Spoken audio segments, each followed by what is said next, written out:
Salam dan bahagia. Selamat siang Bapak Ibu Guru yang hadir tengah menyaksikan live streaming kami di sosial media Facebook @kkps Gianyar. Apa kabar Anda? Semoga semua hari dalam keadaan sehat dan luar biasa bahagia ya. Senang sekali saya Krisna Mahendra kembali hadir hari ini dalam program podcast ya, podcast Ngobras yang ada kepanjangannya Bapak Ibu. Ngobras, ngobrol asik. Asik banget. Wah, mudah-mudahan selama beberapa jam ke depan obrolan kita ini asik ya Bapak Ibu ya.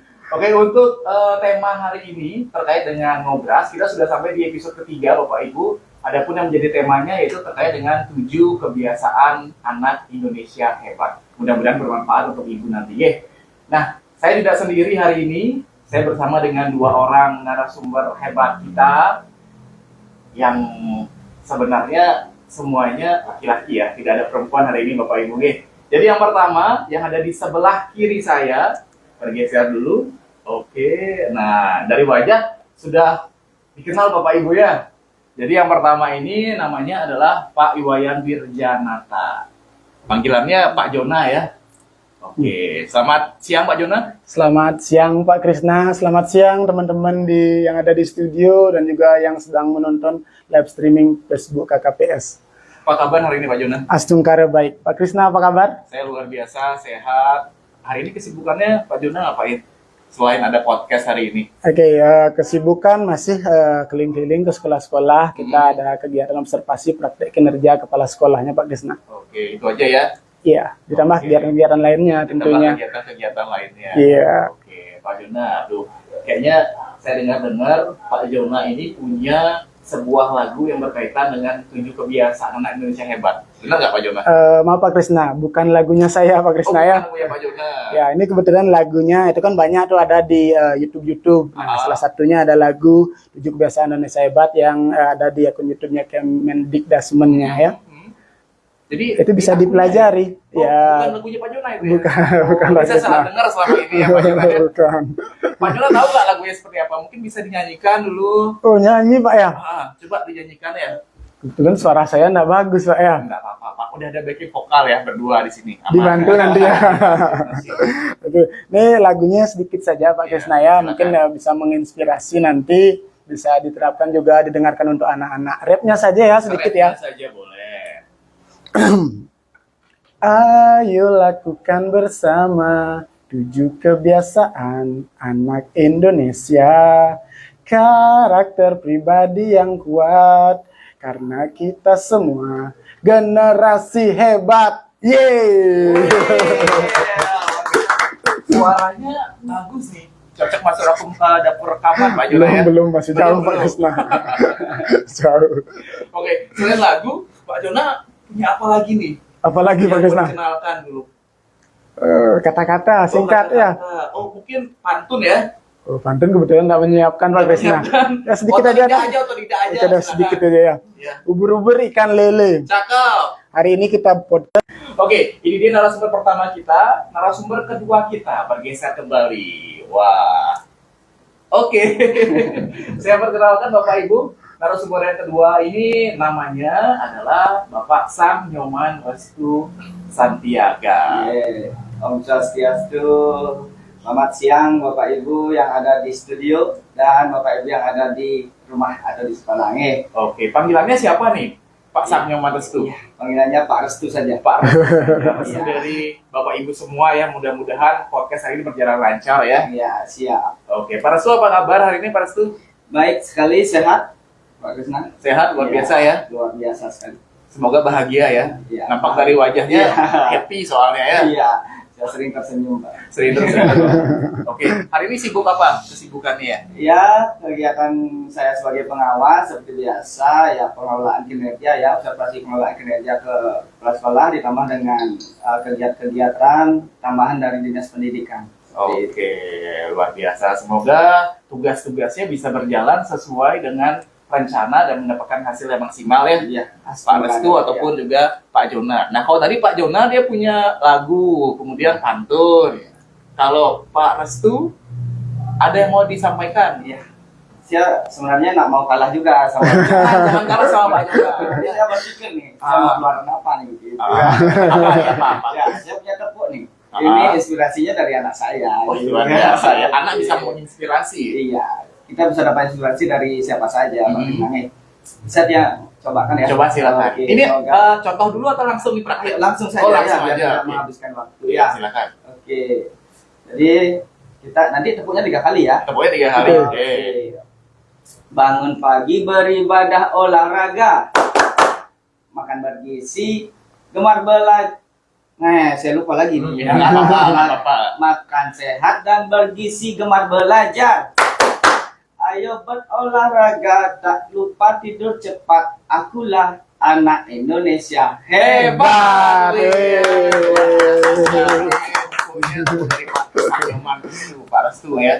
Oke, nah untuk Bapak Ibu yang di tengah menyaksikan live streaming kami di sosial media @KPS Pengawas Gianyar, jangan hanya menyaksikan saja Bapak Ibu seandainya memiliki pertanyaan ataupun juga masukan, silakan dituliskan di kolom komentar yang sudah tersedia di sana Bapak Ibu. Nanti akan kami sapa di akhir sesi ini. Oke, jadi seperti yang tadi sudah Tiang sampaikan bahwa untuk tema podcast kita kali ini itu terkait dengan 7 kebiasaan anak Indonesia hebat. Nah, sebelumnya saya mau tanya nih langsung sama narasumber kita yang sudah hadir di sini. Sebenarnya Pak Jona dan Pak Restu, apa yang melatar belakangi kenapa program 7 kebiasaan anak Indonesia hebat ini muncul dan kita terapkan sekarang nih? Siapa boleh? Pak Jona boleh, Pak Restu boleh, silakan. Silakan Pak Jonas. Saya. Ya. Baik Pak Krisna, terima kasih. Sebelum kita ke latar belakang Pak Krisna ya, kita harus tahu bersama yang mana yang menjadi panduan atau acuan kita di dalam melaksanakan program 7 kebiasaan anak Indonesia hebat ini, bahwa berdasarkan surat edaran bersama dari Menteri Mendikdasmen, kemudian Menteri Dalam Negeri, kemudian Menteri Agama juga ya nomor 1 tahun 2025 itu bahwa dalam rangka mencapai visi Indonesia Emas di tahun 2045 ya Pak Krisna. Jadi kita tuh harus menciptakan generasi-generasi yang memiliki karakter yang unggul. Nah, seperti karakter yang bermoral, religius dan lain sebagainya.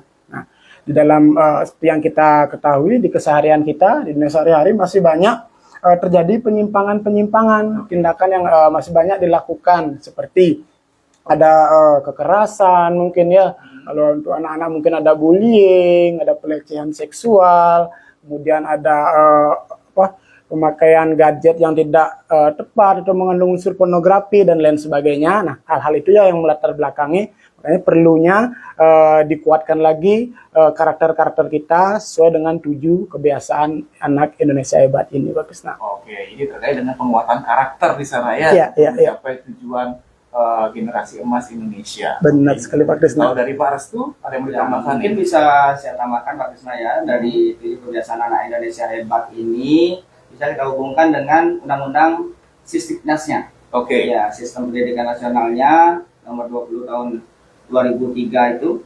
Jadi di sana juga dijelaskan tentang bagaimana penguatan pendidikan karakter Pak Krisna. Jadi ini sejalan dengan mewujudkan Indonesia Emas di tahun 2045. Seperti itu Pak Krisna. Oke, jadi itu yang melatar belakangi ya. Intinya adalah goalsnya nanti adalah bagaimana kita bisa mencetak generasi emas Indonesia di tahun 2045.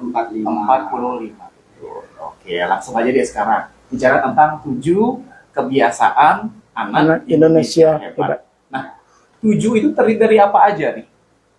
7 kebiasaan itu. Mungkin saya dulu ya Pak. Oke, Boleh. silakan. Maaf ya Pak. Ini ya. Silakan Pak Krisna. Salaman dulu. Kalau saling apa-apa. Silakan. Oke. Jadi 7 kebiasaan anak Indonesia hebat itu terdiri dari yang pertama itu adalah bangun pagi. Oke, bangun Ya. pagi. Kemudian yang kedua adalah beribadah. Yang ketiga adalah olahraga. Olahraga. Nah, kemudian makan sehat dan bergizi. Mhm. Ya. Kemudian gemar belajar, Oke. bermasyarakat. Oke. Nah, dan yang paling terakhir adalah tidur cepat. Jadi itu Pak Krisna. Oke, tidur cepat yang Iya. terakhir ya. Jadi 7 kebiasaan itu sudah dijabarkan masing-masing. Ya, Seperti itu ya. sekali. Oke, kita masuk ke yang pertama nih sekarang. Yang pertama itu tadi kalau tidak salah saya mendengar adalah tentang bangun pagi ya. Iya. Nah, kalau kita pahami sendiri, kenapa sih anak-anak itu harus dibiasakan untuk bangun pagi ya, Pak Restu, Pak Juna? Oke. Boleh Pak Restu lagi lanjut. Ya, ini mengalah sekali Pak. Oke. Jadi begini Pak Krisna, jadi bangun pagi itu memiliki banyak manfaat Pak Krisna. Oke. Jadi yang pertama itu salah satunya membentuk kedisiplinan. Heeh. Kemudian menyimbangkan jiwa dan raga kita. Oke. Dan yang paling penting ini adalah mendukung kesuksesan Pak Krisna. Mendukung kesuksesan. Nah, ini Oke. kata kunci sekali menurut saya. Nah, kenapa bisa dikatakan mendukung kesuksesan ya seperti itu? Mhm. Jadi saya teringat nih pernah baca bukunya Robin Sharma namanya. Oke. Ya. Saya kenal itu Robin Sharma. Iya, Robin Sharma. Robin Sharma paman saya itu. Oh, pamannya ya? Paman saya itu. Oh, nanti- Paman beda pulau. Oh, saya baru mau minta tanda tangan. Gimana tuh Pak? Oke. Jadi dalam bukunya itu dikatakan bahwa otak kita itu dibagi menjadi dua. Ya. Oke. Jadi ada ancient brain, Ah, ya, dan ada mastery brain. Mas Ya. Ali Brian. Ancient brain ini otak kita itu didesain untuk mendapatkan rasa aman, gitu Oke. ya. Hanya mencari kenyamanan saja gitu ya. Kemudian mastery brain ini didesain untuk otak kita ini lebih produktif. Oke. Jadi Oke. berani menerima tantangan, kemudian lebih kreatif, begitu ya, Nah, ya. Mhm. Nah, kan hal ini yang ingin kita dapatkan dari anak-anak didik kita di Indonesia Ya. untuk menuju generasi emas 2045. Kan seperti itu ya. Nah, pertanyaannya gimana caranya mengaktifkan mastery brain ini? Ya. Nah, ini ada teorinya 20-20-20. Oke, udah kayak pembagian apa aja ya? Iya. 20, 20, 20. 20 yang pertama Ya, apa? udah penasaran ya? Ah, Oke, 20 yang keren pertama. sekali Pak Krisna gitu ya. Jadi 20 pertama, kita misalnya anak kita bangun jam 5 pagi ya. Ya. Nah, 20 menit pertama itu digunakan untuk stretching atau olahraga ya. Oke. Ya, olahraga sehingga lebih bugar ya, seperti itu. Kemudian 20 menit kedua digunakan untuk meditasi. Jadi meditasi, merenung ya, apa sih tujuan hidup saya gitu ya. Kita harus punya tujuan hidup nih. Mhm. Kemudian atau apa sih kegiatan yang akan saya lakukan nanti gitu ya. Ini dalam perencanaan ini di sini. Kita bermeditasi, menenangkan diri seperti itu. Kemudian 20 menit terakhir itu kita gunakan untuk kalau mungkin orang dewasa mungkin mendengarkan berita Oke. atau mendengarkan radio atau membaca buku-buku keagamaan. Tapi anak-anak didik kita ini bisa digunakan untuk membaca buku pelajaran yang nantinya akan diajarkan di sekolah. Oke. Gitu ya. Secara otomatis mereka akan lebih siap nih menerima pembelajaran di sekolah. Kan seperti itu. Jadi dari teori ini saya merasa ini teorinya pas sekali ya, bangun pagi yang dicetuskan oleh Bapak Muti, Menteri kita yang hebat sekarang ini ya. Iya, luar biasa ya. Ya, luar biasa sekali. Jadi sangat bermanfaat bangun pagi tersebut untuk kesiapan anak menerima pembelajaran di sekolah. Seperti itu Pak Oke, Krisna. jadi kalau mau siap belajar di sekolah, bangunlah Lebih lebih Pagi. pagi.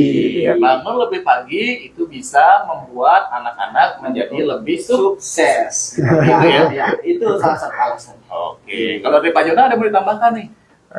Sudah banyak yang Sudah disampaikan banyak, ya? tadi sama Pak Restu bagaimana manfaat. Kalau saya lebih ke bagaimana kita sebagai orang tua memiliki peran yang sangat sentral di sini ya. Oke, ya. Karena kita sebagai orang tua harus menjadi teladan si anak kan gitu ya. Kita menginginkan anak yang rajin bangun pagi. Kitanya sendiri yang bangun kesiangan. Iya, Kitanya dulu sebagai orang tua ngasih contoh sih ya. Oke, Pak Jona sudah menerapkan itu nggak? Astungkaro sudah ya Pak Krisna ya. Mungkin bagi yang susah bangun kan bisa kita bantu dengan menggunakan alarm Pak Krisna ya. Kita setting di malam hari, begitu alarm berbunyi, jangan ditunda 10 menit. Oh tidak. Tidak. Bunyi alarm, ambil HP-nya, matikan, bangun bergegas. Iya.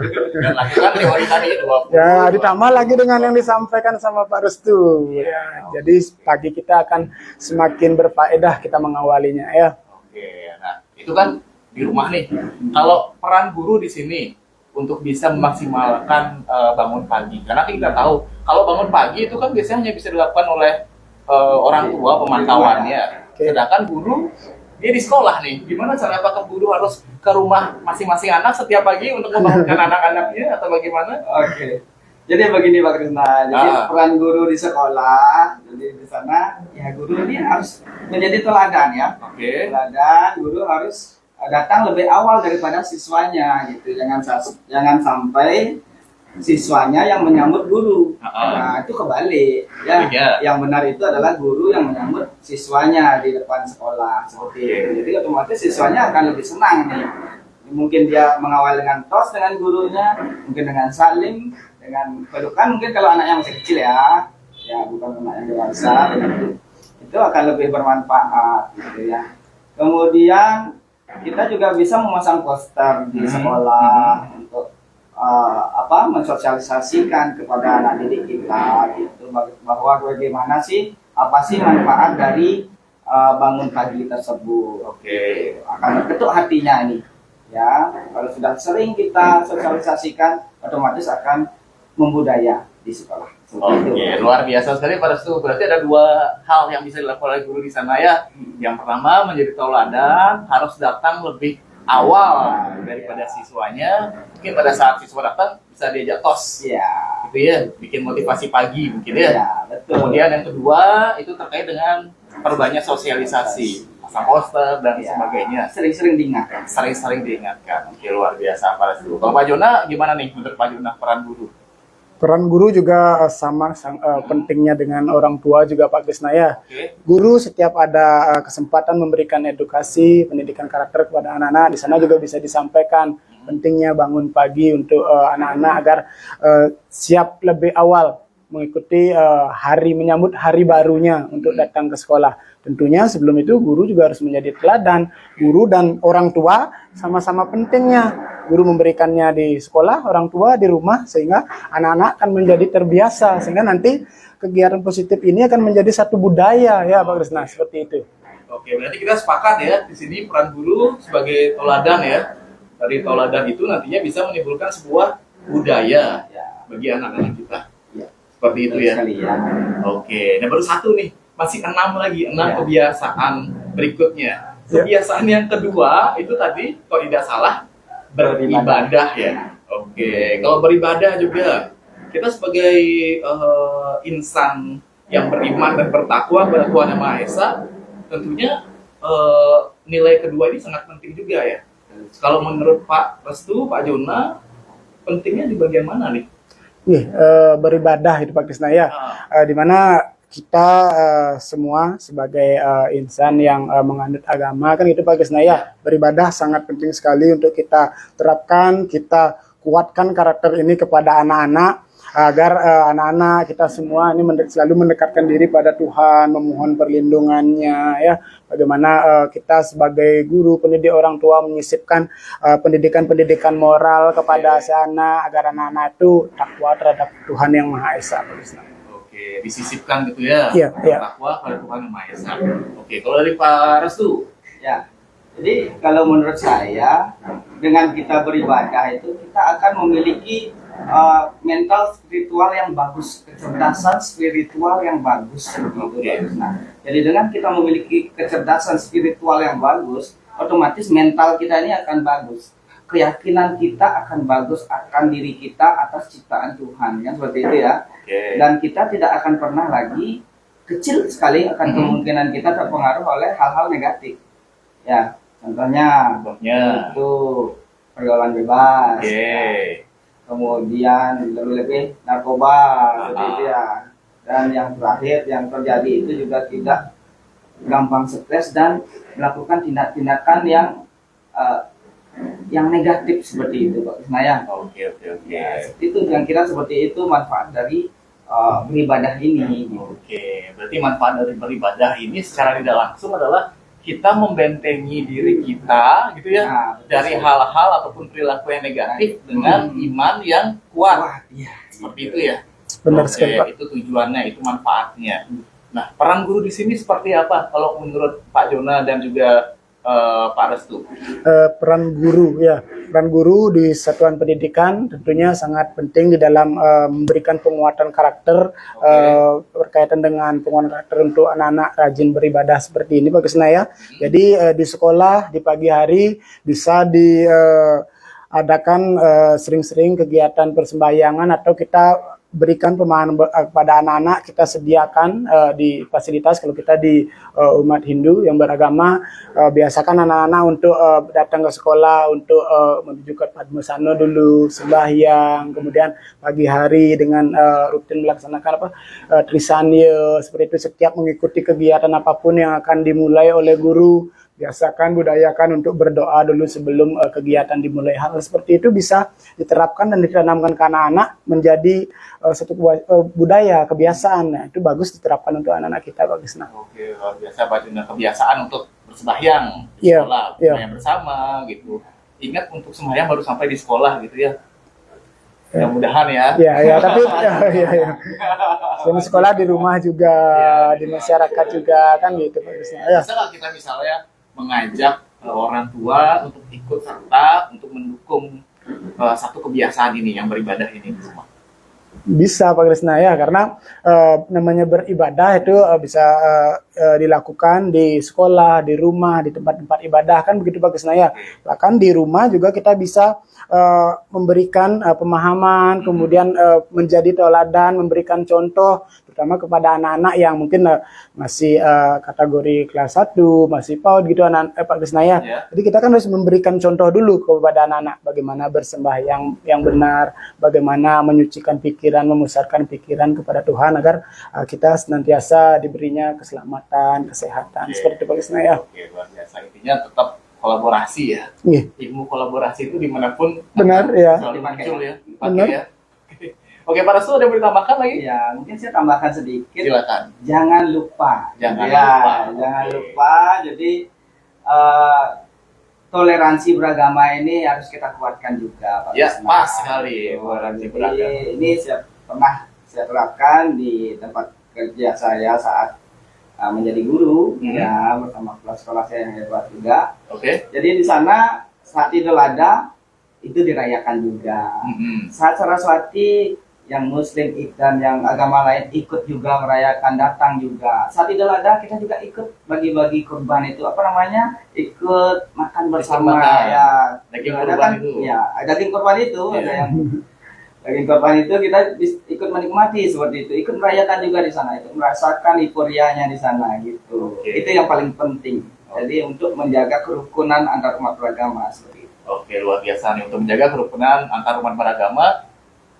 Sikap toleransi harus kita kuatkan juga ya. Oke, luar biasa nih. Dua kebiasaan sudah kita bahas. Ya. Kita lanjutkan nih, atau kita akhiri saja? Perjalanan kita masih panjang.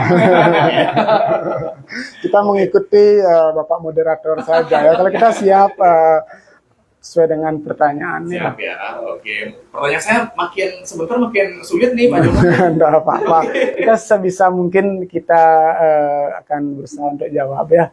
Oke. Nah, kebiasaan yang ketiga sekarang. Tadi yang pertama sudah bangun pagi, yang kedua beribadah. Yang ketiga nih, oke, ini penting ya Bapak Ibu ya. Jangan sampai nanti kita tidak nampak. Tahan perut dulu Bapak Ibu ya. Tahan perutnya dulu. Sudah ditahan perutnya?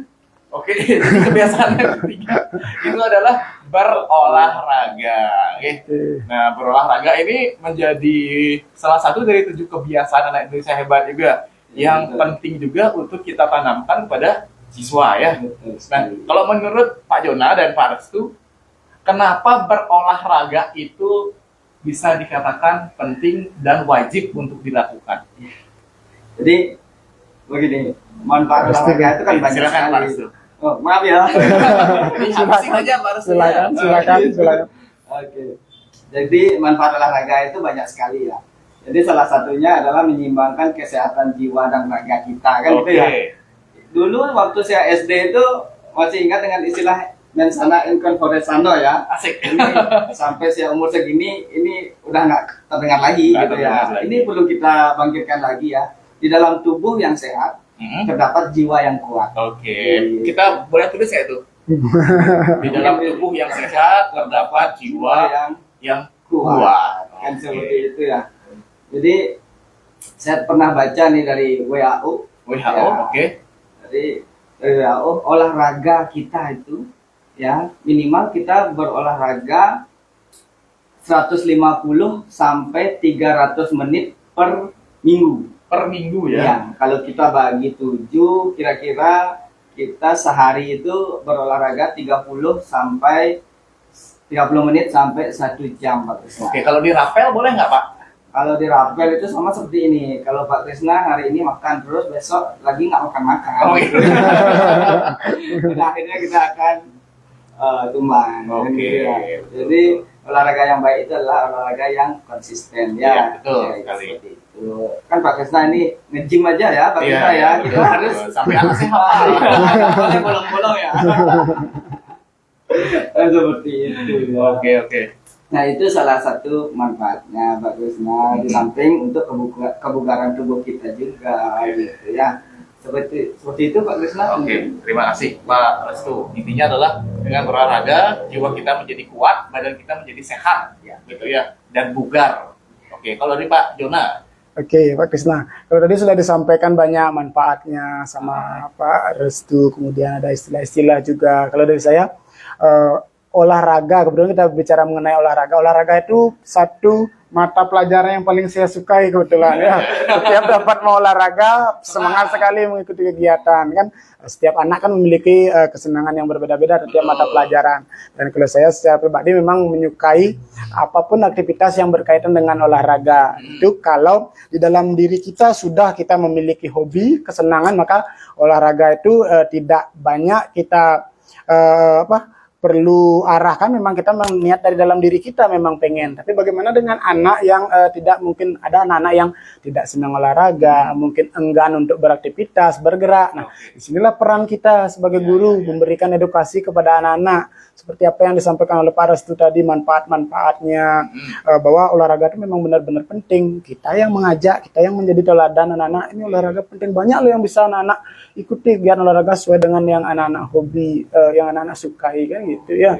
nah kalau misalnya nih kita sudah ngasih sosialisasi sama anak-anak, Oke. sudah kita ingatkan juga anak-anak sudah berolahraga, Oke. kita manfaatnya, tapi anak-anak masih memilih dia untuk lebih suka bermain gadget daripada berolahraga, lebih suka menjadi kaum rebahan gitu misalnya. Oke.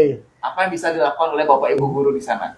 Ya kalau dari saya nih ya, menurut saya nih Pak Krisna ya, anak susah untuk berolahraga ketika diberikan kegiatan ajak berolahraga juga susah. Kita bisa lakukan trik-trik atau tips yang kita ajak mereka.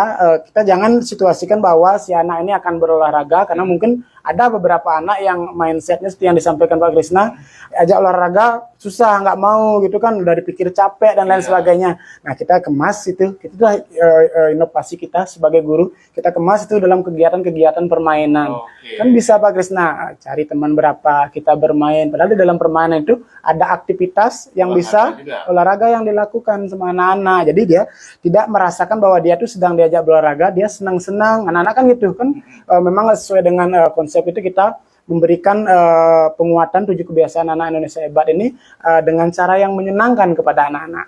Nah, di sekolah olahraga seperti anjuran yang ada, kita kan mengadakan senam ya, Pak Restu ya, senam anak Indonesia hebat tuh. Nah, silakan di sekolah-sekolah biar diterapkan itu, yang dianjurkan 2 kali minimal ya dalam. Ada anjurannya ya?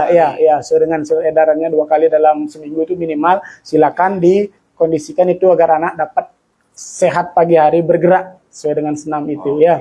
Nah, ada pertanyaan nih Pak Jona. Ya. Kalau misalnya senam anak Indonesia hebat itu kan kita anjurkan minimal dia 2 kali seminggu. Oke. Tapi seandainya dia tidak bisa dilaksanakan 2 kali seminggu ini, Iya. 1 hari diputar sebanyak 2 kali, bagaimana? Apakah itu juga termasuk 2 kali seminggu atau enggak? Nah, ini pertanyaannya bagus sekali dari Pak Krisna ya. Kan yang penting 2 kali 2 seminggu. kali. Kan? Nah, Gimana itu Pak Jona? kalau kita cuma sehari saja, besoknya tidak, kalau seperti itu teratur apa tidak? tidak teratur. Kan tidak teratur seperti itu kan. Nah, sementara kita yang namanya berolahraga itu harus secara berkala berkelanjutan untuk semakin sering kita berolahraga kan bagus itu untuk tubuh kita. Jadi kalau menurut Tiang nih ya, menurut Tiang ya Tiang menyarankan kepada sekolah mengkondisikan itu jangan satu hari 2 kali atau kalau mau 2 kali kan dipersilakan, tapi jangan 2 kali itu saja.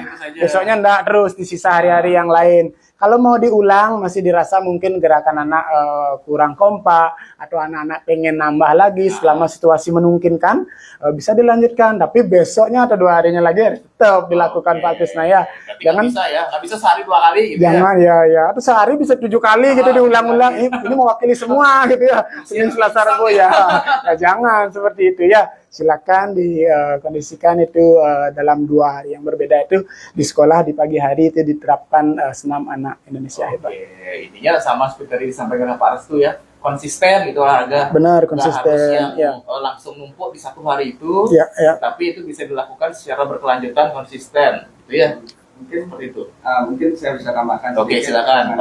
Jadi saya setuju sekali dengan olahraga itu dengan permainan ya. Nah, ini tolong dikuatkan di sekolah-sekolah ya, permainan tradisional ini. Permainan tradisional. Ya, permainan tradisional ini tolong digiatkan juga biar budaya kita tidak punah. Seperti itu. Jadi mungkin megale-galean gitu ya, main engran itu gitu ya. Jadi banyak sekali permainan-permainan tradisional yang bisa kita gunakan untuk kegiatan berolahraga. Di samping bisa diselipkan juga di intrakurikuler, kokurikuler dan ekstrakurikuler ya. Benar. Di sana mungkin diselipkan dengan ice breaking dan sebagainya, itu juga termasuk untuk stretching atau berolahraga. Oke, sama daripada itu ditambahkan permainan tradisional ya. Bisa disisipkan di kegiatan intra ataupun juga di kegiatan kokurikulernya. Oke, karena kita juga nggak boleh lupa dengan permainan tradisional. Budaya karena kita, kalau misalnya bukan kita yang melestarikan, siapa lagi yang melestarikan? Daripada nanti diklaim sama negara lain, betul, repot lagi. Oke, menarik sekali perbincangan kita. Baru 3 yang kita bahas. Bapak Ibu, apakah Anda tertarik dengan tema ini? Kalau Anda tertarik, silakan sampaikan komentar Anda di kolom komentar yang sudah tersedia di Facebook live streaming kami, Bapak Ibu. Nanti akan kami sapa Bapak Ibu di sesi akhir untuk kegiatan podcast ini. Oke, kita lanjutkan kembali. Baru 3 yang kita bahas, masih ada 4 kebiasaan anak Indonesia hebat lainnya. Jadi untuk yang keempat itu setelah berolahraga, jangan lupa setelah berolahraga, pasti lapar. Ya kan pasti lapar nih, pasti lapar ya. Karena kalau saya habis olahraga itu lapar gitu ya. Jangan lupa untuk makan sehat dan bergizi. Oke. Nah, kadang kita kebanyakan ya anak-anak saya lihat ini pagi-pagi sudah makan makanan yang instan. Gimana nih kalau Pak Jona, Pak Restu menanggapi fenomena seperti itu?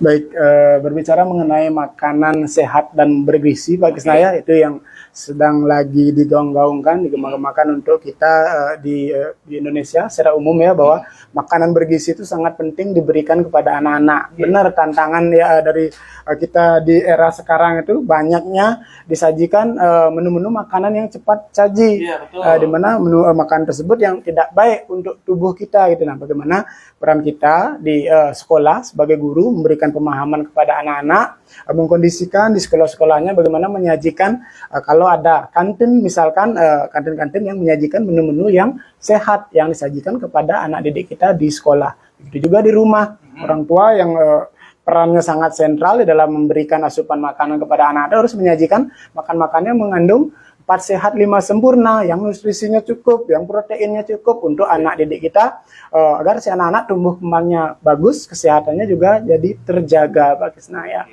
Untuk tumbuh kembangnya baik, kesehatan terjaga. Jadi tadi kata Pak Jona bilang 4 sehat, 5 sempurna.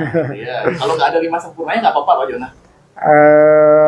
Ditambah 5 sempurna biar komplit paketnya ya Pak Krisnaya. Misalkan ya biar paket komplit. Oke, kalau menurut Pak Restu nih, gimana terkait dengan makan sehat dan bergizi itu? Ya. Jadi menurut saya untuk anak-anak Indonesia ya, jadi makan sehat dan bergizi itu sangat penting ya. lebih-lebih di masa anak-anak ya. Karena apa? Kita makan yang tidak sehat di masa anak-anak, nanti saat dewasa akan timbul penyakit. Oke. Ya, itu banyak penelitian yang menyebutkan seperti itu gitu ya. Nah, sekarang pertanyaannya makan yang sehat itu seperti apa sih? Gitu. Iya, Yang betul. kandungannya seperti apa sih? Kan Iya, gitu iya, ya. iya, iya. Jadi makanan yang sehat itu ada yang mengandung energi, ya, mengandung zat energi. Kemudian yang mengandung zat pembangun, dan yang terakhir adalah mengandung zat pengatur. Ya.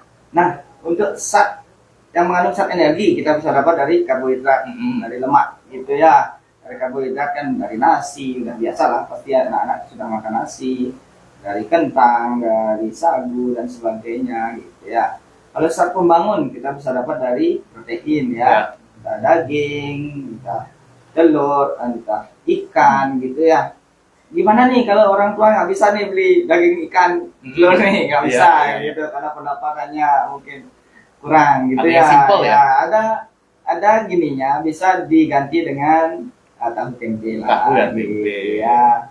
Nah, kemudian yang ketiga zat pengaturnya, gitu ya. Zat pengatur ini yang mengatur metabolisme tubuh kita, seperti itu ya. Jadi ini kita bisa dapatkan, ini yang mengandung vitamin ya, nah, vitamin, mineral dan air, gitu ya. Ini bisa kita dapatkan dari buah dan sayur, seperti itu Pak Krisna. Jadi kalau bisa diusahakan ibu-ibu, para mam, para bunda, gitu ya, diusahakan untuk membuatkan anak-anaknya makanan yang sehat di saat usia muda, gitu ya.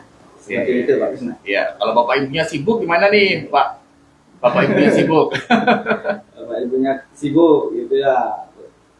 Diusahakan ya. Mungkin untuk dibantu kepentingan oleh terbaik. kakek dan neneknya. Iya. Ya. Nah, menarik tadi saya dengar bahwa kalau di sekolah itu terkait dengan kantin.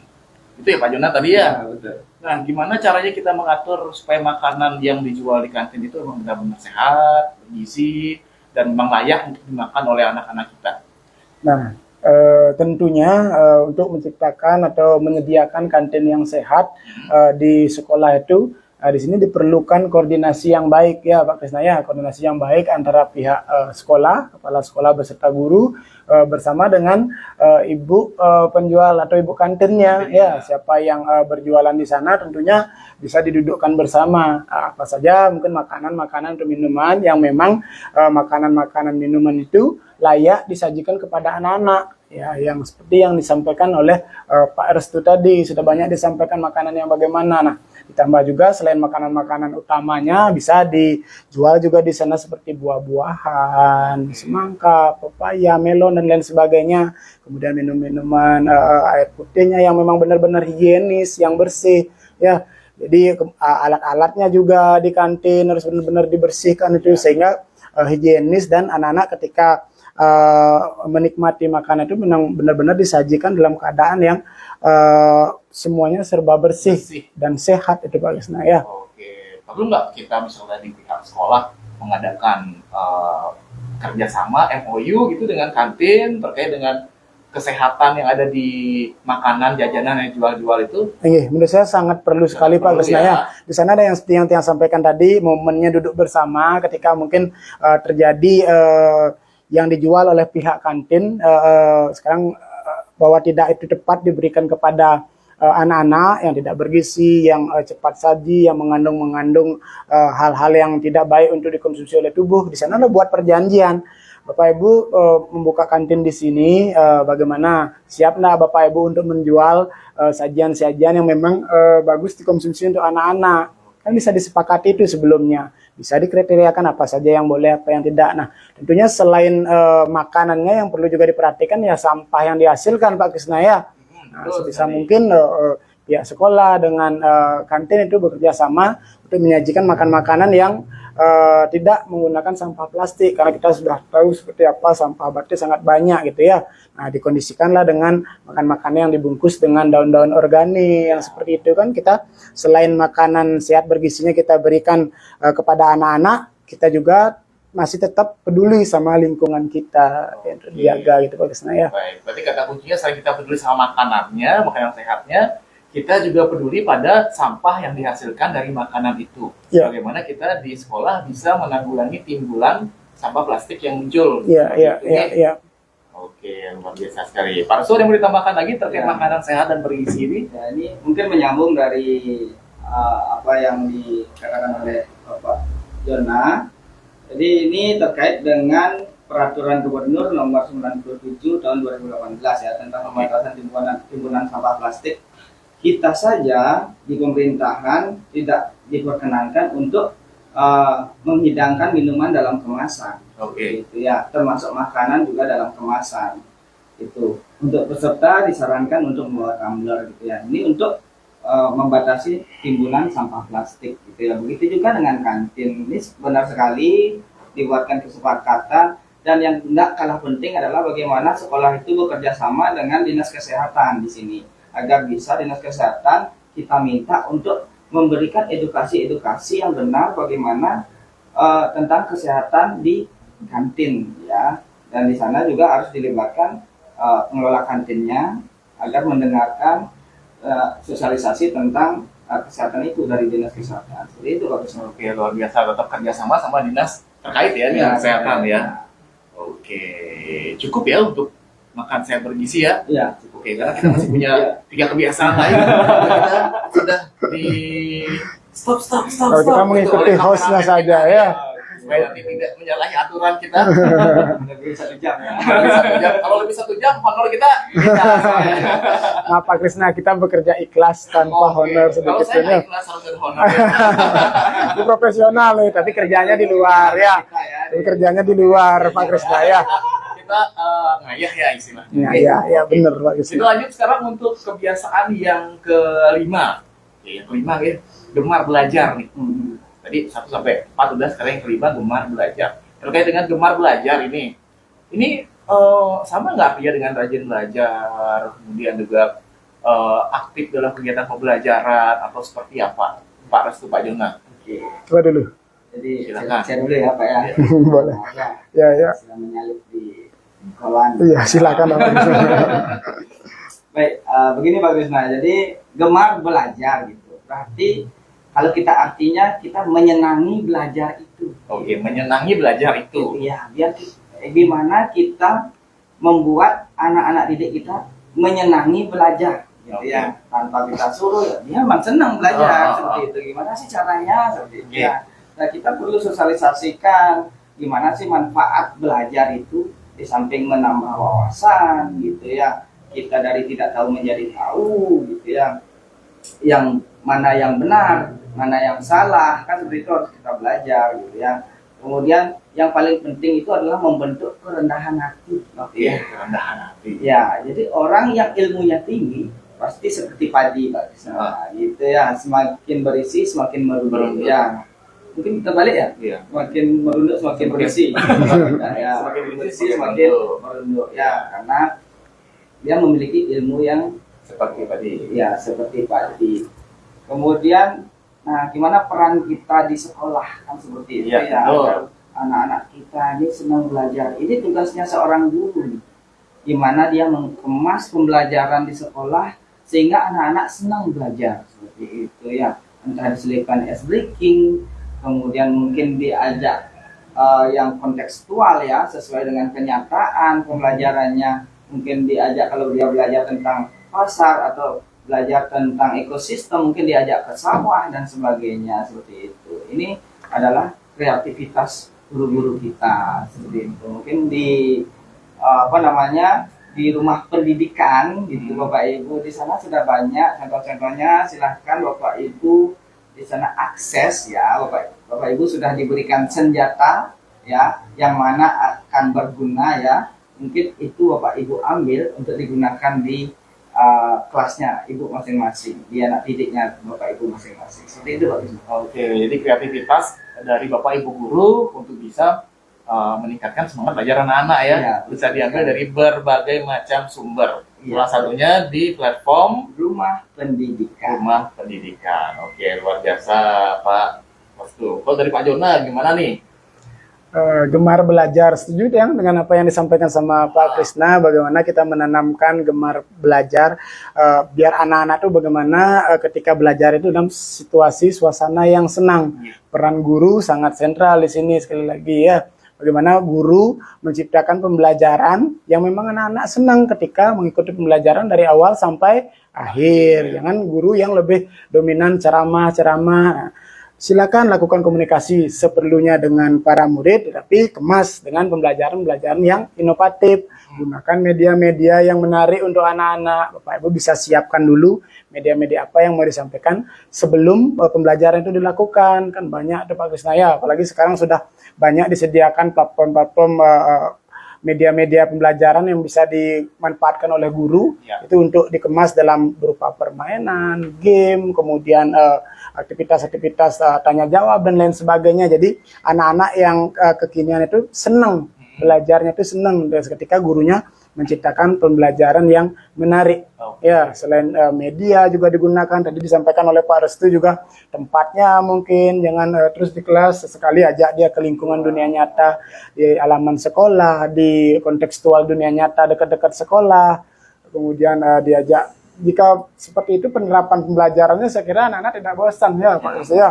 Jika tidak monoton hanya ceramah saja, tapi ada kreativitas yang perlu disiapkan oleh guru yang dirancang di pembelajarannya, di rencana pembelajaran sehingga anak-anak senang mengikuti pembelajaran. Itu saja sih. Tambahan lagi sedikit aja Pak. Luar biasa Pak Jona. Kreativitas itu sangat diperlukan di sini. Betul. Jangan hanya ceramah. Iya. Karena kita orang dewasa pun bosan ya. Betul. Kalau dengerin orang Ya, ceramah. makanya sesekali aja ice breaking yang berkaitan dengan apa pelajaran yang tadi, gitu kan, mengemasnya itu yang penting. Bagaimana guru itu dituntut biar kreatif ya Pak Krisna ya. Jadi anak-anak tidak bosan, anak-anak terus antusias mengikuti pembelajaran. Biar bagaimana kita menjadi guru yang betul-betul dicintai dan dirindukan sama anak-anak ya. Oh, ada Pak Krisna sekarang ngajar ke kelas, ada Pak Restu. Sebelum ngajarnya sudah pasti nih kan diajak senang-senang sambil belajar, akan diajak bermain game dan lain sebagainya itu. Oke, luar biasa sekali nih pemahaman kita akan gemar belajar ya. Bagaimana bisa menumbuhkan rasa senang anak-anak untuk belajar gitu ya. Tidak hanya berasal dari diri sendiri anak-anak itu, tapi bagaimana peran guru di sini juga seperti itu ya. Untuk bisa menciptakan sebuah lingkungan pembelajaran yang memang benar-benar membuat anak-anak tertarik untuk belajar. Seperti itu. Oke, kita lanjutkan lagi yang keenam sekarang. Yang keenam itu terkait dengan kebiasaan berikutnya adalah bermasyarakat. Nah, ini juga bermasyarakat itu menjadi salah satu kebiasaan yang penting untuk bisa menjadi anak Indonesia yang hebat gitu ya. Kita tahu kan bersama nih, misalnya ada banyak anak yang pintar, tapi sayangnya dia istilah kerennya sekarang introvert. Tidak bisa bermasyarakat. Dia pintar, tetapi dia lebih suka menyendiri. Kenapa sih bermasyarakat itu penting gitu Pak Jona ataupun Pak Restu? Saya duluan? Apa Pak Drew terus? Silakan Pak Jona dulu. Pak Jona pembicara satu. Jadi yang satu Apa-apa. gitu ya. Saya selama ada teman mau maju, saya persilakan gitu ya. Oke, makasih Pak Krisna berkaitan dengan tadi bermasyarakat ya. Penting diberikan pemahaman dulu ke anak-anak, kemudian prakteknya kan begitu Pak Krisna ya, bahwa bermasyarakat itu bersosialisasi dengan lingkungan sekitar yang ada di daerah tempat tinggal anak tersebut ya. Kalau kitanya sebagai orang tua memberikan contoh di kamar saja, otomatis si anak secara terbiasa dia akan seperti apa kira-kira? Seperti yang disampaikan Pak Krisna tadi, introvert ya. Nah, kita bagaimana mengenalkan lingkungan dunia yang ada di sekitar rumah kita, bahwa bersosialisasi bermasyarakat itu sangat penting. Nah, di sana tentunya banyak pembelajaran dunia nyata yang dia lakukan oleh si anak itu. Di bersosialisasi itu bagaimana dia, tentunya kita tanamkan bagaimana beretika yang baik, dari cara berbicara dengan orang yang lebih tua, misalkan ketika menyapa dengan kalau kita di Bali ada bahasa-bahasa, kapan menggunakan bahasa Bali halus yang seperti itu Pak Krisna ya, atau bahasa Bali sehari-hari, itu harus bisa kita memberikan pemahaman itu kepada anak-anak. Berinteraksi, menyapa, tata beretika ketika menyapa itu penting sekali ditekankan kepada anak-anak. Nah, ya selain itu perlu juga kita kenalkan, kita ajak anak-anak juga agar anak-anak itu mau tertanam dalam pikirannya itu bahwa kita tuh hidup di dalam lingkungan sosial harus mau membantu sesama, Pak Krisna ya. Ketika ada kegiatan mungkin di masyarakat yang memungkinkan anak-anak kita untuk ikut terlibat, yang dari hal kecil-kecil sederhana, gotong royong, bersih-bersih mungkin bisa dilibatkan anak-anak agar anak-anak rasa sosialisasi dan tanggung jawabnya di masyarakat itu ada. Nah dari kecil lah kita budayakan seperti itu ya. Ya tetap kita tidak bisa mengesampingkan dari lingkungan keluarga ya. Oke. Bagaimana dari lingkungan keluarga itu bisa membentuk karakter, kemudian dilanjutkan di lingkungan sekolahnya. Iya, Bukan budaya gotong royong. Seperti itu Pak Jona Iya, ya. iya. Oke, kalau dari Pak Restu gimana nih Pak Restu? Peran guru deh langsung. Peran guru gimana caranya untuk anak-anak bisa tumbuh rasanya untuk bisa melakukan kegiatan yang bermasyarakat istilahnya. Oke, terima kasih Pak Krisna. Iya. Jadi yang mau mulai dari apa sih bermasyarakat itu, gitu ya. Nah, bermasyarakat itu menurut saya itu adalah kan identik dengan berkelompok ya. Iya, betul. Berkelompok, di sana ada kepemimpinan, di sana ada kerjasama. Ya. Oke. Saya. Jadi saya rasa peran guru ini untuk agar anak-anak ini bisa bermasyarakat yang baik, gitu ya. Kita harus tanamkan anak-anak ini agar tidak individualistis, gitu ya. Individualistik ya. Individualistik. Oke. Gitu ya. Jadi kan itu yang disebut introvert tadi ya. Betul. Kalau di Facebook saya lihat itu anak yang introvert itu suka gunung. Suka ke gunung ya.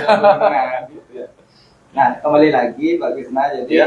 peran kita sebagai seorang guru di sini tetap ya kita memberikan sosialisasi kepada anak-anak di mana manfaat bermasyarakat itu. Oke. Di dalam kalau kita bermasyarakat rajin bersosialisasi, di sana akan membentuk kemandirian kita. Oke, betul. Ya, rasa solidaritas kita dengan sesama itu akan bangkit juga. Kemudian rasa gotong royong itu juga akan semakin meningkat. Karena apa? Kita tidak bisa membuat sesuatu yang hebat itu sendirian. Oke, betul sekali. Jadi kerjasama itu sangat penting gitu ya. Di tengah-tengah juga gempuran teknologi, anak-anak kita itu di rumah hanya suka main gadget aja ya. Main gadget itu dia kan malah ke dunia maya dia. Nah jadi mari kita bersama kembalikan anak-anak kita ke dunia nyata seperti itu. Iya, betul sekali Pak. Nah ada pertanyaan nih terkait dengan yang tadi bermasyarakat nih. Ini Silakan, pertanyaan Pak khusus Jona. langsung ke Pak Jona. Ada satu pertanyaan dari Ibu Sepnita Lestarianti ya. Jadi Pak Jona, murid saya introvert sekali orangnya. Oke. Gimana ya solusinya supaya dia mau paham bagaimana itu kegiatan bermasyarakat tapi tanpa membebani dia? Oke, terima kasih Bu Sepnita yang bertanya ya. Bu Sepnita punya anak yang boleh dikatakan kategori unik ya, introvert. Dia lebih senang menyendiri gitu kurang lebih ya. Nah, di sinilah pentingnya perannya Ibu Guru di dalam keseharian mengajak anak-anak itu agar si anak yang introvert itu kita berikan pemahaman agar tidak dia merasa dia paling minder. Dia paling merasa kurang percaya diri. Ya, dia tidak mau bergaul dengan teman-temannya.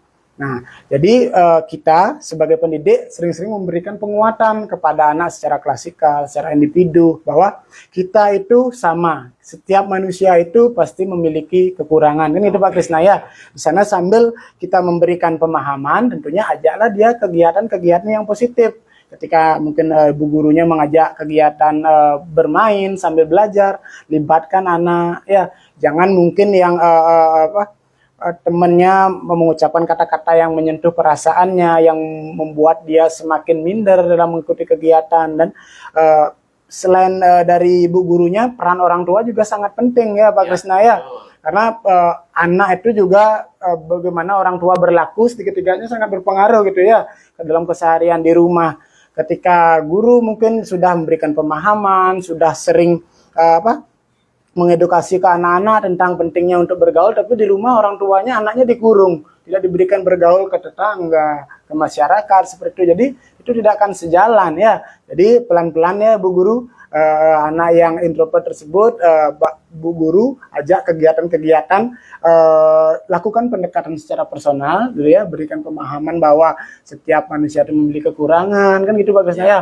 Kemudian ajak dia berkegiatan, cari senangnya dia itu seperti apa. Setelah tahu senangnya seperti apa, ajak berkegiatan yang secara tidak langsung dia sudah jalan di kegiatan itu, tapi dia tidak merasa.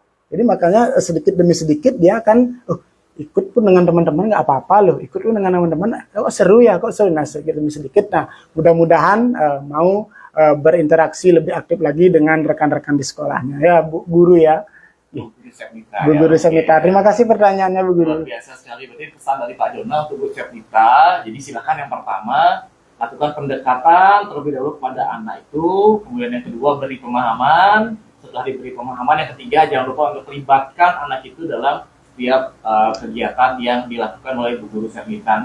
Jangan lupa juga dari ketiga hal yang dilakukan itu selalu dipantau anak ini. Mudah-mudahan apa yang sudah Ibu Guru lakukan nanti bisa sedikit banyak akan menumbuhkan rasa keinginan bermasyarakat dari anak tersebut. Gitu ya. Oke, kalau dari Pak Restu ada yang mau ditambahkan nih terkait untuk bukan mengatasi ya, untuk bisa memberikan penguatan untuk anak-anak itu. Jadi terima kasih Pak Jona, Pak Krisna. Ya. Tadi sudah dijelaskan banyak oleh Pak Jona, itu saya setuju sekali. Saya ingin tambahkan sedikit. Jadi di dalam pembelajaran di kelas mungkin di intrakurikuler, kokurikuler dan intrakurikuler mungkin di sana kita bisa menggunakan pembelajaran berkelompok. Tentu saja kelompoknya tidak gitu saja. Oke. Ya, jadi bisa kita di rolling kelompoknya, lagi dia berkelompok dengan ini, lagi dengan ini, sehingga sedikit demi sedikit dia akan lebih cair dalam berkomunikasi dengan teman-temannya, dia lebih terbuka, sehingga anak ini akan lama-lama kelamaan akan bisa bermasyarakat dengan baik seperti itu. Pentingnya sosialisasi itu. Oke, pentingnya sosialisasi gitu ya. Ya. Oke, wah kita ada pertanyaan lagi nih ya. Yang kedua pertanyaan dari Bu Komang Sari Raheni. Oke. Kita sapa dulu Bu Komang ya. Halo Bu Komang, halo Bu Komang Sari Halo Bu Rahini. Komang Sari Raheni bertanya sama nih seperti tadi, di sekolah saya ada satu anak perempuan yang sangat pendiam katanya Pak Jona, Pak Restu, dan susah diajak untuk berkomunikasi. Ditanya saja dia tidak akan menjawab. Ditanya saja katanya dia tidak akan menjawab. Kemudian dia cuma mau berbicara dengan teman terdekatnya saja. Tolong bantu cari solusi. Ya solusi ya. Langsung kita solusi ya. Oke. Mungkin tadi ada dijelaskan si anak itu kelas berapa dulu kan gitu. Oke, Karena Pak. setiap anak juga kita harus perhatikan tingkat perkembangannya.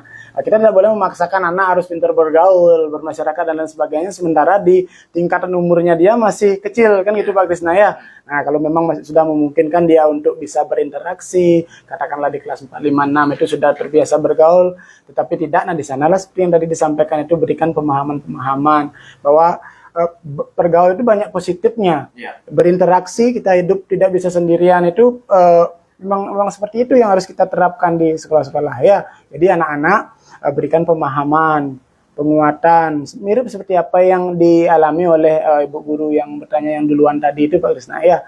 Jadi itu langkah-langkah sudah dijabarkan dengan detail, sudah juga ditambahkan sama Pak Sang Restu. Ya tambahan sedikit dari Tiang, kita harus tetap perhatikan dulu tingkatan anak itu masih kategori umur berapa. Mungkin cara pendekatannya kita juga berbeda kan. Ketika masih dengan anak kelas 1, 2, dengan pendekatan yang kita lakukan dengan anak yang kelas 5, 6 mungkin akan sedikit berbeda yang bisa kita lakukan. Itu saja sedikit dari Tiang Pak Krisna. Oke, baik. Kalau dari Pak Restu ada mau ditambahkan? Oke, ini dengan Ibu Komang siapa? Bu Komang Komang Sari Sari Raheni. Sari Raheni. Mungkin Pak Jona nanti bisa kunjungi sekolahnya Pak Jona ya. Sudah sempat. Oke. Ini pertanyaannya sebenarnya berat, ya. Pertanyaannya berat. Kenapa saya bilang berat? Ini adalah ranahnya psikolog sebenarnya. Jadi kalau bisa Ibu nanti koordinasi dengan orang tua. Nanti bagaimana di sana kalau psikolog itu nanti akan ada tes-tesnya, begitu. Itu nanti sehingga kita bisa mengambil tindakan yang tepat, gitu. Tapi ini masih dalam ranah yang bagus gitu ya. Saya bilang bagus, kenapa? Karena anak ini masih mau bicara dengan salah satu temannya yang dia anggap bisa menerima kekurangannya mungkin atau dan kelebihannya seperti itu. Tapi ini kalau bisa saya sarankan coba dianalisis dulu apa sih, karena ini adalah muridnya ibu yang tahu, coba dicari tahu dulu apa penyebab anak ini seperti itu. Oke, jika yang bisa yang sama utamakan. Terima kasih. Oke, terima kasih Pak Restu. Dicari tahu dulu, Ge. Cari tahu dulu. Oke, dicari tahu dulu, kemudian dilakukan pendekatan, kemudian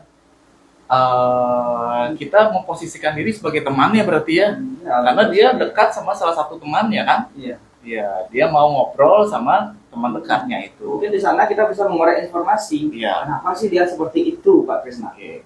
Nah, di sana baru kita bisa merancang sebuah tindakan. Ya, yang mungkin bisa akan berhasil seperti itu, Pak Krisna. Tapi kita harus tetap berusaha, jangan cepat menyerah, karena kita harus mencoba. Hal ini nggak berhasil, gantikan dengan yang ini. Kemudian gantikan dengan yang ini. Entah kapan dia berhasil, itu ada waktu tersendiri seperti itu. Oke, luar biasa sekali nih Pak Restu, Pak Jona. Kita lanjutkan dulu ya. Ya, Nanti kita sapa kembali teman-teman yang lain. Kita lanjutkan dengan 7 kebiasaan yang terakhir. Kebiasaan ke-7 sekarang ya. Kebiasaan ke-7 itu adalah tidur cepat. Oke, nah kita bicara tentang tidur cepat. Kalau tidur cepat yang dimaksud ini, kalau menurut Pak Jona dan Pak Restu, apakah tidur cepat yang tidur hanya sebentar, atau tidur lebih awal, atau bagaimana nih? Silakan Pak Restu. Pak Restu dulu dah. Ini Pak Jona ini mengalah sekali ya. Oke, jadi yang dimaksud dengan tidur cepat itu ya, kalau kita tidur cepat itu, nah yang analogikan dulu ya, dari aturan kesehatan itu ya, Kemenkes ini, dari Kemenkes saya pernah baca, untuk anak berumur 6 sampai 12 tahun itu tidur yang baik itu ya waktunya adalah 9 sampai 10 jam seperti itu. 9 sampai 10 jam. 10 jam. Nah, sekarang mari kita kira-kirakan saja gitu ya. Mungkin nggak anak kita tidur jam 8, kayaknya terlalu cepat ya.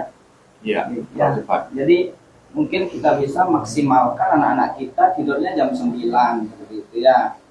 Jadi kalau dia bangunnya jam 5 berarti kan berapa jam? Itu 8 jam 8 ya. jam ya.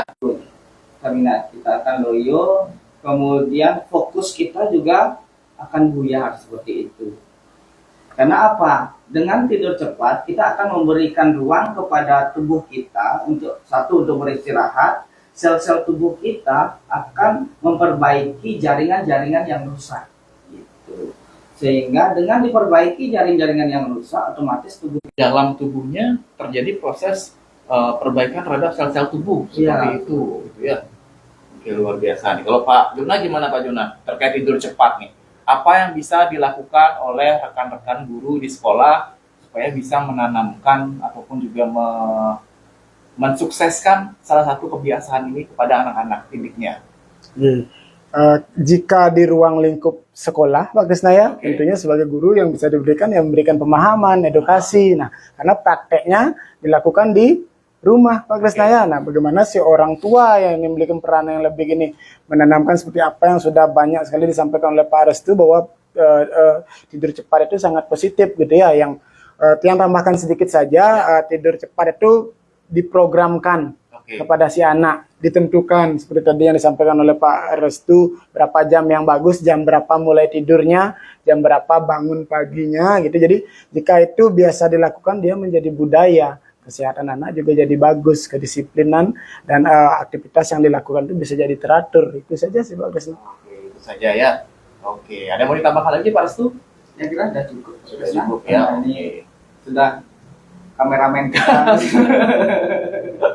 Oke, jadi 7 kebiasaan anak Indonesia hebat semua sudah kita bahas ya. Mungkin kita ulangi lagi, kita sounding lagi kepada para bapak ibu guru yang hari ini menyaksikan. Jadi 7 kebiasaan anak Indonesia hebat. Yang pertama tadi apa Pak Restu? Bangun pagi. Oke, yang kedua Beribadah. beribadah. Yang ketiga, Berolahraga. berolahraga. Yang keempat, Gemar Makan. belajar. Makan oke, sehat dan Makan sehat dan bergizi sehat dulu. dan bergizi. Yang kelima, Gemar belajar. gemar belajar. Yang keenam, Bermasyarakat. masyarakat. Dan yang terakhir, tidur cepat. tidur cepat. Oke, mudah-mudahan ketujuh kebiasaan anak Indonesia hebat ini dari podcast kami itu semuanya sudah bisa masuk ke dalam relung hati sanubari. Bahasa saya agak berat ya. Ada Bapak Ibu guru semua ya. Nah, kalau tadi kita bicara tentang peran guru kebanyakan kan. Iya, betul. Nah, kita tahu ini kan nanti sasarannya ke satuan pendidikan ya.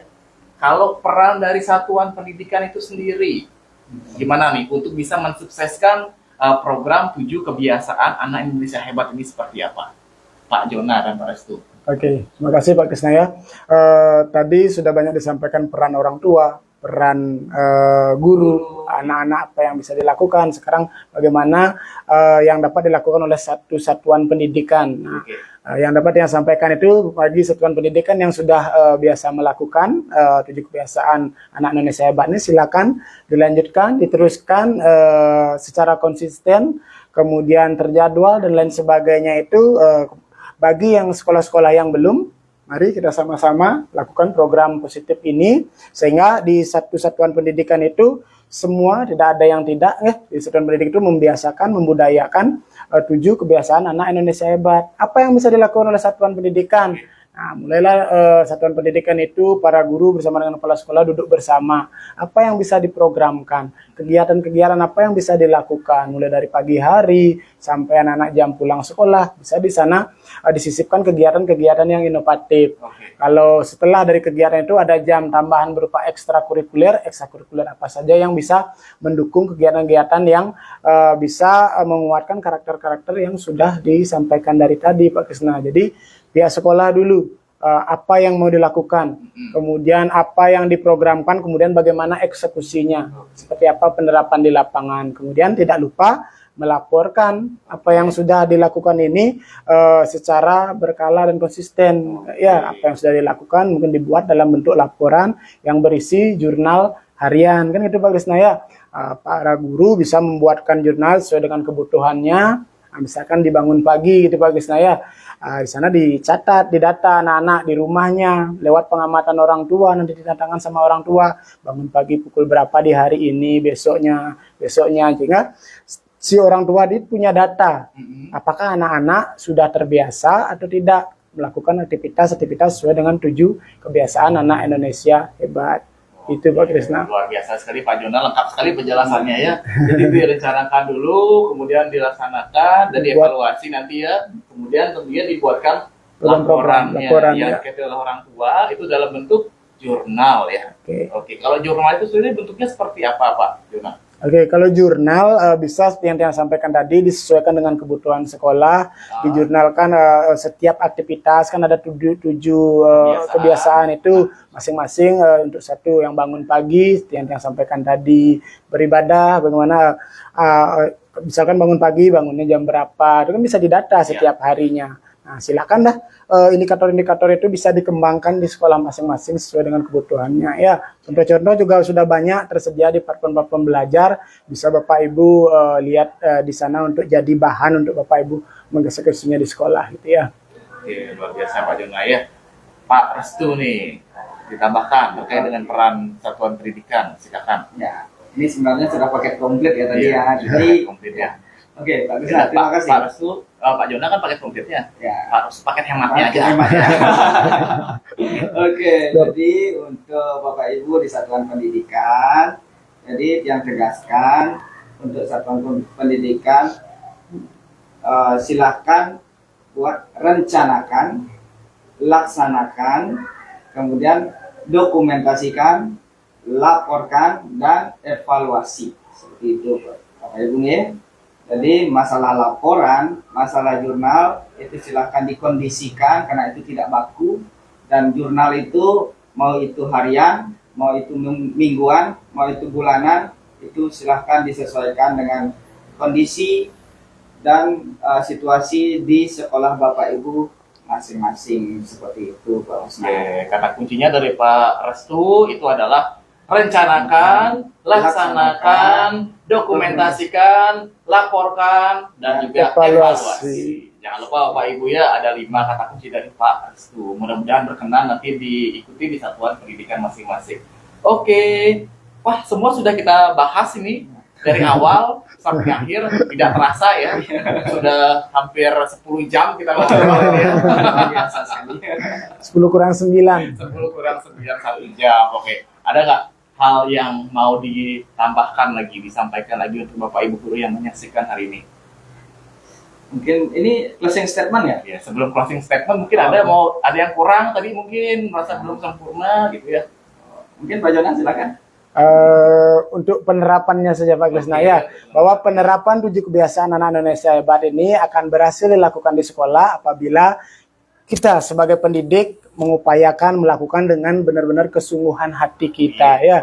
Jadi kita melakukannya sesuai dengan niatan yang muncul dari dalam diri, lakukan secara ikhlas, lakukan secara konsisten, sebarkan hal-hal positif ini kepada anak didik kita ya Pak Krisna ya. Biasa sekali Pak Jonan. Saya mau kasih tepuk tangan ke Pak Jonan. Oke, kalau sama Pak Restu? Ya, yang kira seperti Pak Jonan Ya. sama ya. Sama ya. Iya, sama. Jadi mohon Bapak Ibu, program ini adalah program nasional. Jadi kita wajib di satuan pendidikan untuk melaksanakannya. Ya, karena ini juga demi kepentingan nasional, yaitu untuk mewujudkan Generasi emas di tahun tahun 2045. 45. Seperti 100 itu. tahun kemerdekaan Republik Indonesia ya. Oke, semua sudah kita bahas nih. Sebelum kita akhiri, harus ada nih pamungkas kalimat dari narasumber kita ya. Ada closing statement dari Pak Jona, Pak Restu. Siapa yang mau duluan ngasih closing statement? Silakan. Pak Restu dah dulu. Pak Restu, Pak Jona. Pak Restu dah dulu. Oke, silakan. Karena ini adalah 7 kebiasaan anak hebat ini tentang pembentukan karakter ya. Jadi memberitahu itu baik, tapi memberi contoh jauh lebih baik, seperti itu. Oke, luar biasa nih. Menjadi tauladan ya berarti ya. Memberitahu itu baik, tapi lebih baik lagi Adalah memberikan contoh. memberikan contoh tauladan. Iya, Gitu tauladan. ya. Luar biasa nih closing statement dari Pak Restu. Kalau dari Pak Jona closing statementnya apa nih? Kalau dari saya, sebagus apapun kata-kata dan teori, masih lebih bagus tindakan nyata. Asik. Luar biasa ya. Bagus ya. Daripada kita lebih banyak berteori, lebih baik kita langsung ke aksi nyatanya. Iya, Tindakan iya, iya. nyatanya ya. Luar biasa sekali. Wah, banyak sekali yang bergabung bersama kita di live streaming Facebook KKPS Pengawas Gianyar. Waktunya kita sapa-sapa sekarang ya. Mungkin kameranya mundur biar bisa melihat ketiga orang ini nih. Oke, saya sapa ada Pak Nyoman Warta. Kasih salam-salam Pak narasumber. Halo. Pak Nyoman Warta. Kemudian ada Pak Ketut Budi juga. Ada Pak Nova Wijaya. Selamat siang. Terima kasih sudah bergabung. Ada Bu Dewa Ayu Raka Pratami. Selamat siang Bu Dewa Ayu. Halo Bu Doayu. Kemudian ada Bu Komang tadi sudah berkomentar. Bu Komang. Ada Bu Triana atau Pak Triana ini ya. Triana Daragaya. Ya. Baik, kemudian ada Bu Agung Suheni, Bagus. ada Pak Gus Ari Metalizer, Bagus. Ayo. ya, itu ya. Oke, ada Pak Ikadet Dobles, Oke, Pak Kadek. kemudian Bu Sepnita Lestarianti, ada Niwayan Aprianti, Wayan Bagiastra juga, Pak Wayan Bagiastra, Pak Manpu, selamat siang. Kemudian ada Pak Made Sudirta, ada Ibu Ida Subadra juga, luar biasa banyak sekali yang menyaksikan kita. Kemudian juga ada Bu Gusti Ayu Wedayanti, selamat Halo, siang. selamat siang. Mas Bu Wayan Dayu. Aprianti juga, Pak Komang Buddha, Bu Deni, Bu Nuryati. Ini semua Wah, kalau dibaca luar semua biasa. bisa sampai sore kita di sini Pak Krisna. Ramai sekali. Intinya terima kasih Bapak Ibu yang Semua sudah ya. bergabung di live streaming kami. Mudah-mudahan edisi episode ketiga dari KKPS Menyapa podcast ini bisa memberikan inspirasi dan juga manfaat bagi Bapak Ibu yang menyaksikan. kami bertiga mohon maaf apabila dalam penyampaian ada hal-hal yang kurang berkenan di hati Bapak Ibu, dan juga dari segi bercanda kami mungkin yang terlalu berlebihan, kami mohon maaf. Dan akhir kata saya Krisna Mahendra sebagai host pamit undur diri. Benar rekan saya? Iwayan Wirjanata. Satu lagi, Sang Restu. Pamit undur diri, sampai jumpa dan Salam Rahayu.